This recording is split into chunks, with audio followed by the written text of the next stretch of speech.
नमस्कार, मेरा नाम दिलीप ठाकुर है और आज मैं जो आपके लिए एक कविता लाया हूँ, उसका संबंध बहुत बड़े त्रासदी से है।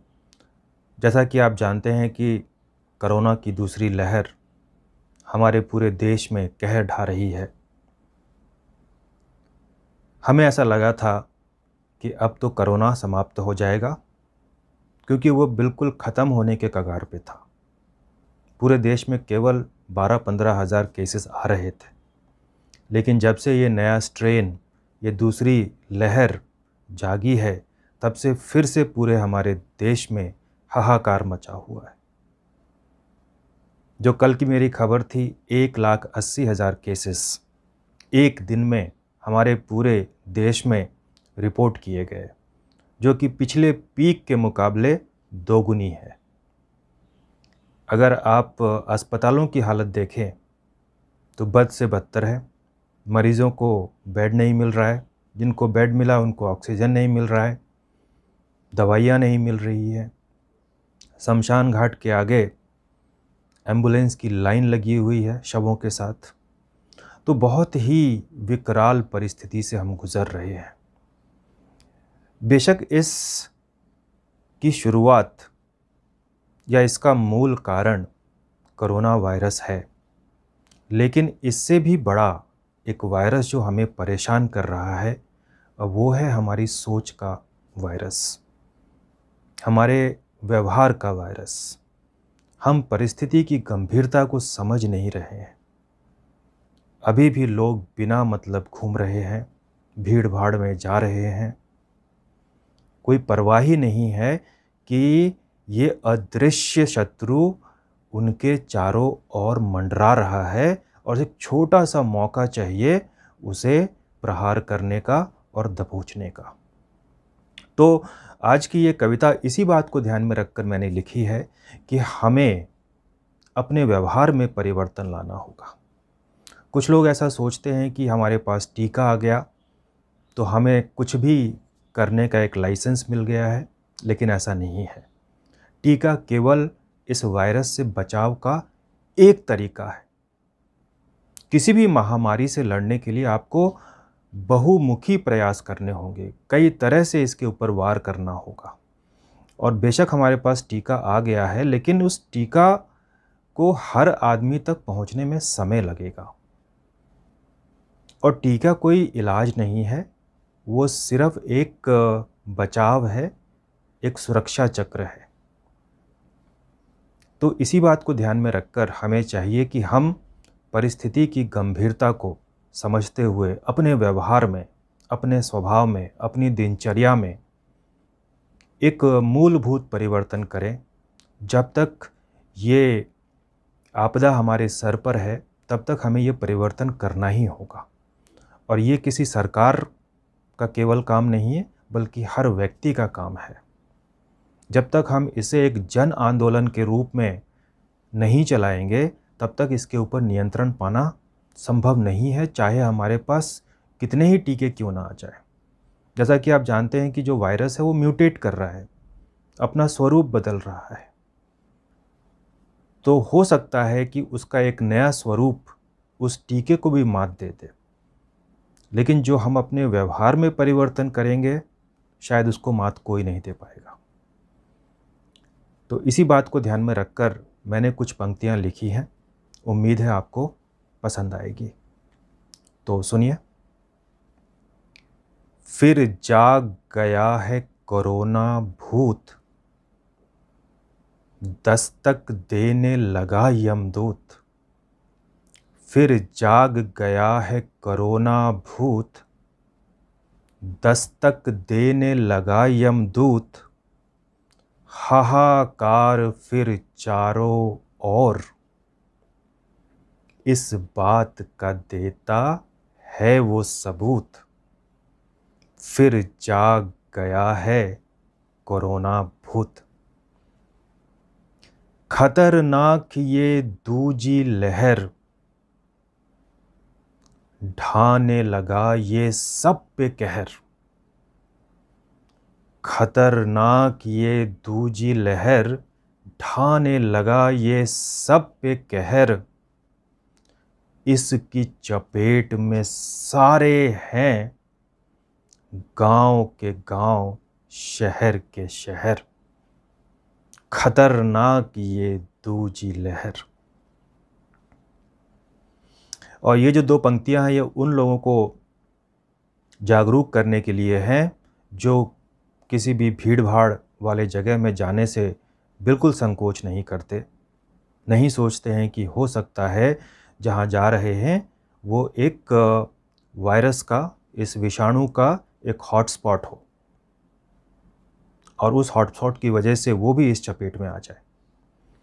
कहीं ना कहीं लोग जो एक एहतियाती नियम बनाए गए थे कि हमें मास्क पहनना है, बार बार हाथ धोना है, शारीरिक दूरी बनाकर रखनी है, शायद उन एहतियाती नियमों को भी हम भूलते जा रहे हैं। वो भी एक कारण है कि ये जो दूसरी लहर है वो इतनी ज़्यादा तबाही हमारे देश में मचा रही है।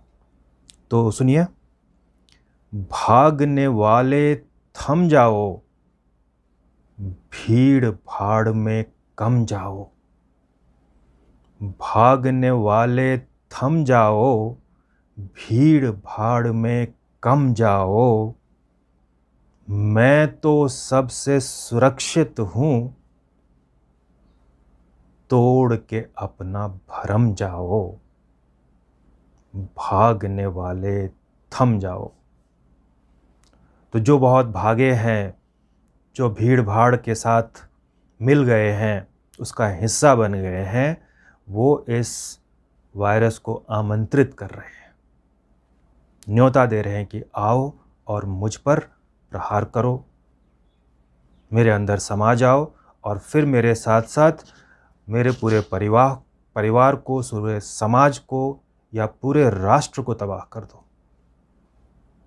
तो बहुत ज़रूरी है हमें अपनी रफ्तार को रोकना, घर से तभी निकलना जब उसकी बहुत ज़्यादा ज़रूरत हो या अनिवार्य हो।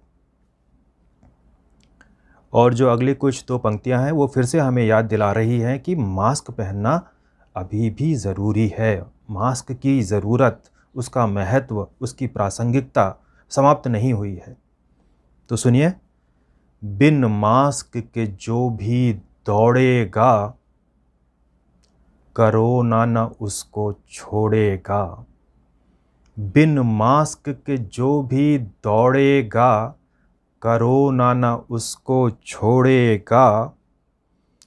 उसकी आई शामत समझो, एहतियाती नियम जो तोड़ेगा। बिन मास्क के जो भी दौड़ेगा। तो मास्क केवल एक कपड़े का टुकड़ा नहीं है, बल्कि हमारे लिए एक सुरक्षा कवच है, एक सुरक्षा चक्र है जो उस कीटाणु को हमारे शरीर के अंदर प्रवेश करने से रोकता है, बाधित करता है। तो इसीलिए चाहिए कि हम इस मास्क को उसी तरह से महत्व देते हुए उसका इस्तेमाल करें। और जो 2 पंक्तियां हैं वो इस बात की ओर इशारा कर रही है कि कभी कभी हमें ऐसा लगता है कि हमारे पास अभी 2 टीके आ गए हैं, कुछ और टीके आने बाकी हैं, तो हमारे पास बहुत बड़ा ब्रह्मास्त्र आ गया है जिसकी सहायता से हम इस कोरोना के शत्रु को एक बार में समाप्त कर देंगे, धराशायी कर देंगे या मिटा देंगे। लेकिन ऐसा नहीं है। जो जानकार हैं, जो विशेषज्ञ हैं, उनका भी ये कहना है कि टीका किसी भी महामारी के बहुत सारे इलाजों में से या बहुत सारे तरीकों में से एक तरीका है। लेकिन टीके का होना हमें इस बात की अनुमति नहीं देता कि हम जो चाहे मन में करें और जो एहतियाती नियम हैं, जो हमें हिदायतें दी गई हैं, उसको अपने मनमाने ढंग से तोड़ते रहें। तो सुनिए, मत समझो सब कुछ टीका है, ये बचाव का एक तरीका है। मत समझो सब कुछ टीका है, ये बचाव का एक तरीका है। बदलाव व्यवहार में ना हो तो असर इसका भी फीका है। मत समझो सब कुछ टीका है। तो टीका आने के बाद भी या टीका के लगाए जाने के बाद भी जो हमें एहतियात है, जो सावधानी है, सतर्कता है, वो हमें बरतना ही पड़ेगा। तभी जाकर के हमारा समाज, हमारा देश इस महामारी से सुरक्षित रह पाएगा। क्योंकि जिस तरह से हमारी आबादी है, संभव ही नहीं है कि हम हर व्यक्ति को एक निश्चित निकट भविष्य में टीका दे पाएँ। हमारे पास इतने संसाधन नहीं हैं। लेकिन जो हमारे वश में है, नियंत्रण में है, अपने व्यवहार के ऊपर परिवर्तन लाना, उसके ऊपर पहरा बिठाना और उसमें एक सकारात्मक बदलाव लाना, वो हमें हर व्यक्ति को अपने स्तर पे करना ही पड़ेगा। तभी जाकर के हम इतनी बड़ी महामारी से, इतनी बड़ी विपदा से सामूहिक रूप से लड़ पाएंगे। और जो अंतिम कुछ 2 पंक्तियां हैं, वो फिर से इसी बात की ओर इशारा कर रही है कि वायरस बेशक इसका मूल कारण है, इसी की वजह से ये पूरी त्रासदी की कहानी प्रारंभ हुई थी, लेकिन इससे भी बड़ा वायरस है हमारा बेफिक्र होना, सावधानी ना बरतना, ये मान लेना कि सब कुछ ठीक है, जो होगा देखा जाएगा। ये सबसे बड़ा वायरस है। इस वायरस को हमें मारना ही होगा। तभी जाकर के जो दूसरी चीज़ें आ रही हैं, जो दूसरे प्रबंध किए जा रहे हैं, वो कारगर होंगे, प्रभावी होंगे और सफल होंगे। तो सुनिए, माना कि कोरोना पीछे पड़ा, पर सोच का वायरस उससे बड़ा। माना कि कोरोना पीछे पड़ा, पर सोच का वायरस उससे बड़ा। जीवन शैली में जो कमियां हैं, उससे है मुकाबला सबसे कड़ा। माना कि कोरोना पीछे पड़ा, माना कि कोरोना पीछे पड़ा। तो कोरोना एक कड़वा सच है, एक वास्तविकता है और उस वास्तविकता से हम सबको सम्मिलित प्रयास करना होगा। अपने स्तर पे जितना कुछ कर सकते हैं, जितनी सावधानी बरत सकते हैं, हमें बरतना चाहिए, बरतना ही पड़ेगा। अगर आपको ये कविता अच्छी लगी हो तो निश्चित रूप से आप अपना प्यार दीजिए, समर्थन दीजिए। बताइए मुझे कि आपको कैसा लगा। मुझे आपकी प्रतिक्रिया का इंतज़ार रहेगा। इस वीडियो को देखने के लिए आपका